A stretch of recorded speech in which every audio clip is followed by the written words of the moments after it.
मित्रों, आज हमारे बीच भारतीय जनता पार्टी के वरिष्ठ नेता और भारतीय जनता पार्टी के वरिष्ठ प्रवक्ता डॉक्टर सुधांशु त्रिवेदी जी उपस्थित हैं और साथ में भारतीय जनता पार्टी के प्रवक्ता सुश्री भारती घोष जी भी यहाँ उपस्थित हैं। एक बहुत ही महत्वपूर्ण विषय पर आज एक प्रेस कॉन्फ्रेंस आयोजित है। मैं डॉक्टर सुधांशु त्रिवेदी जी से अनुरोध करूंगा कि वह आज की प्रेस कॉन्फ्रेंस को संबोधित करें। मित्रों, पश्चिम बंगाल की जिस घटना को लेकर आज पूरा देश आहत भी है और आक्रोशित भी है, उसके ऊपर सर्वोच्च न्यायालय ने जो सवाल किए हैं वो लोकतंत्र और सरकार चलाने वालों की मानसिकता और नैतिकता के ऊपर उठे हुए गंभीर सवाल है। हम सब ये जानते हैं कि इस घटना को किस प्रकार से 5 प्रकारों से नष्ट करने का या पार्श्व में डालने का प्रयास किया गया। पहला विषय घटना, फिर घटना का संवेदनहीन बचाव, उसके बाद जिस निर्ममता के साथ सबूतों का नष्ट होना, उसके बाद उपद्रवियों के द्वारा वहां आतंक और उसके बाद बयान की धमकी। और आज एक बात और स्पष्ट हो गई कि तृणमूल कांग्रेस की सरकार तो पूरी निर्लज्जता के साथ अपराधियों को संरक्षण और पोषण देने में तो लगी हुई है, परंतु इंडी गठबंधन का किरदार भी साफ हो गया। मैं देश की जनता के सामने यह बात रखना चाहता हूं कि आज तृणमूल कांग्रेस सरकार का वकील कौन है?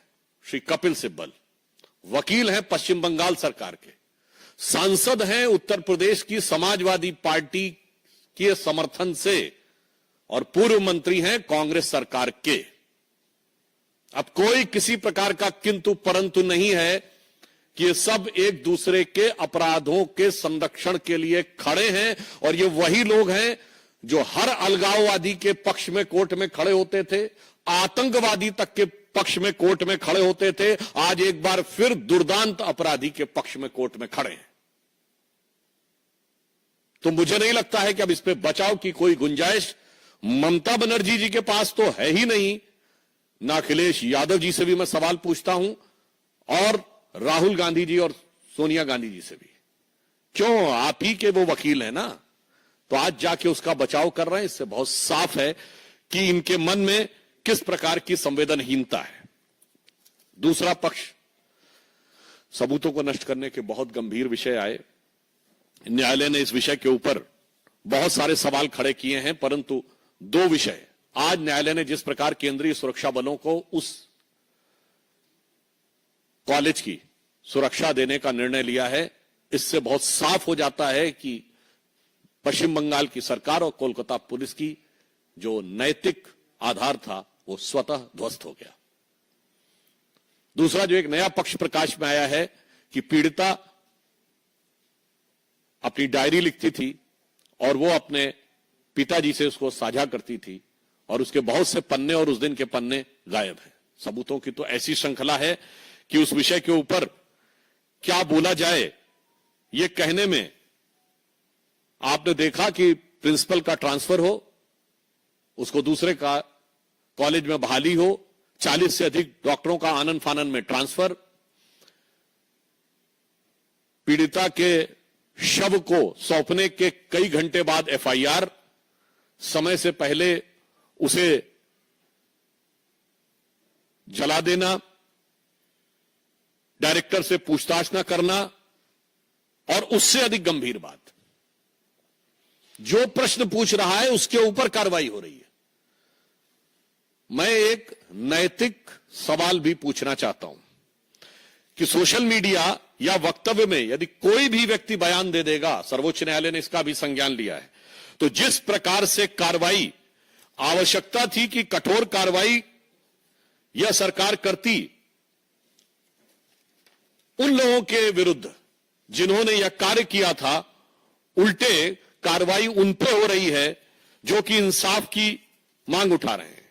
चाहे 23 वर्षीय पॉलिटेक्निक की छात्रा सागनिका लाहा ने इस घटना को लेकर सरकार पे हमला किया तो उसको गिरफ्तार करने की कार्रवाई कर दी गई। भवानीपुर में एक छात्रा ने यह विषय को उठाया तो पश्चिम बंगाल सरकार ने उसे गिरफ्तार कर लिया, 18 वर्षीय छात्रा कीर्ति शर्मा को। पीड़िता के माता पिता ने भी बयान दिया।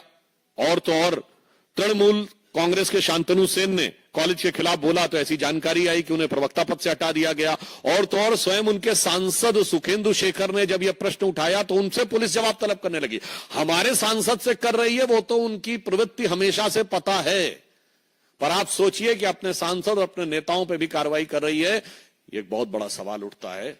यह दर्शाता है, मैं देश के लोगों से कहना चाहता हूं कि इस बात को सोचिए कि इन पे तो कार्रवाई कर रही है, और उससे अधिक दुखद और दुर्दांत बयान उनके नेता दे रहे हैं।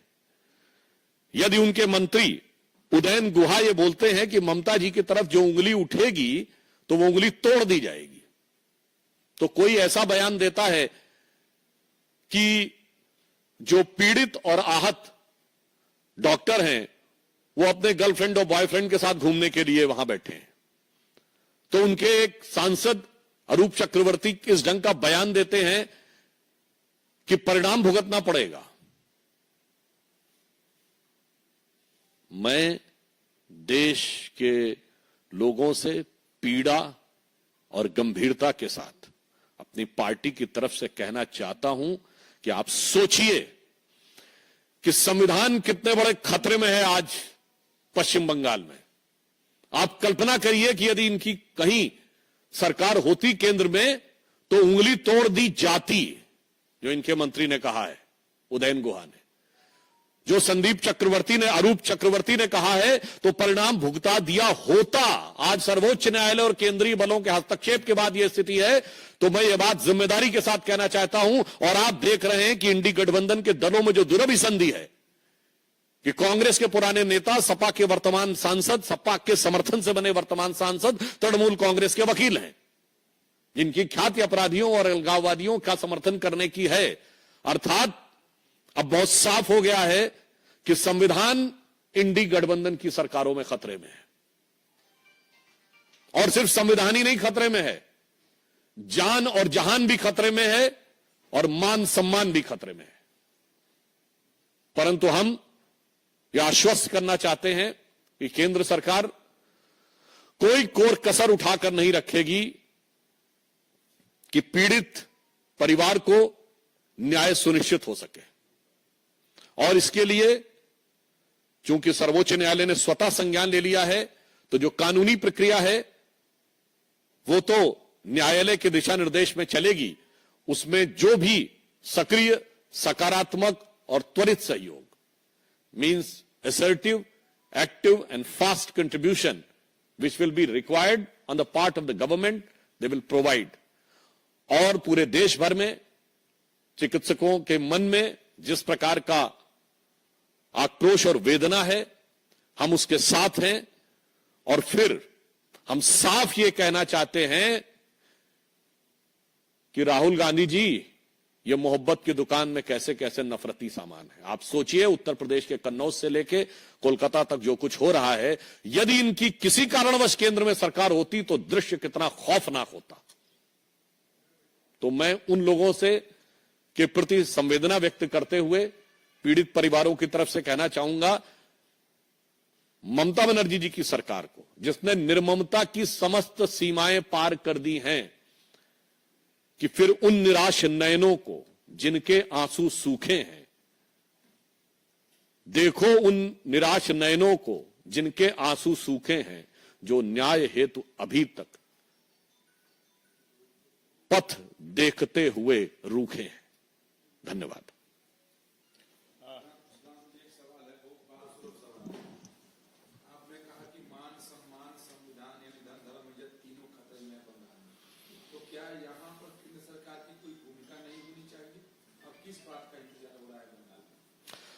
देखिए, मैंने बात कही कि चूंकि न्यायालय ने इस विषय का संज्ञान ले लिया है, तो न्यायालय की प्रक्रिया के अनुरूप हम बात करेंगे। और यह बात भी हमने कही है कि सरकार इस विषय के ऊपर पूरी संवेदनशीलता और सतर्कता के साथ नजर रखे हुए है और न्याय बंगाल की जनता को और पीड़ितों को सुनिश्चित कराने के लिए जो भी उचित अवसर होगा, उचित कार्य होगा, कदम होगा, वो उठाएंगे।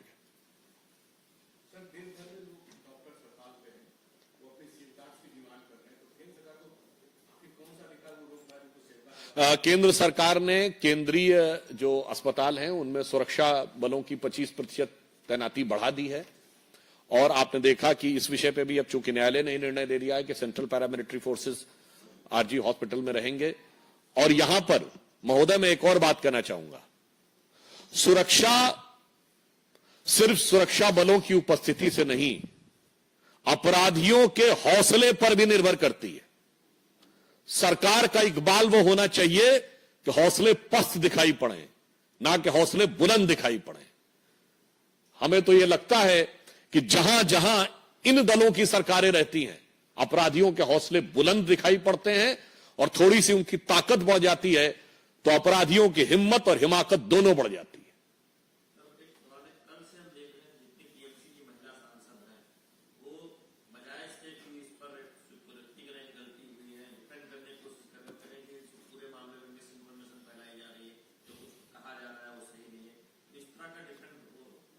मुझे लगता है कि सर्वोच्च न्यायालय के आज के टिप्पणी और सवाल के बाद भी यदि कोई व्यक्ति ये कहे कि इसमें कोई दूसरी बात है या बचाव करने का प्रयास करे, तो मुझे लगता है कि ये संवेदनहीनता और सत्ता लोलुपता में मानवीय मूल्यों को कुचलने की पराकाष्ठा है।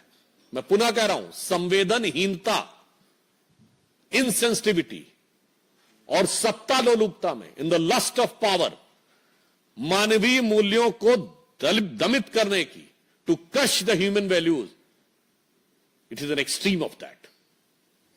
हो गया? अच्छा, आमोद जी।